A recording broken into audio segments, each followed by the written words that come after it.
the soup too hot. And there you go.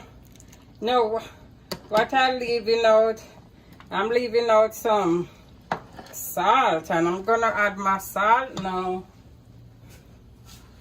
And I'm just gonna add like around, if you add your salt to taste, and that's around a tablespoon of salt, because it's a soup, so you need the soup to taste good.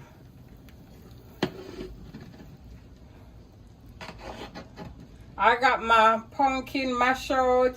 My pumpkin was for color, but off camera, this I use squash.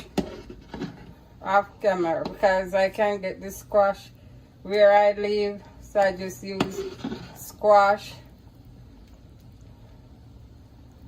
And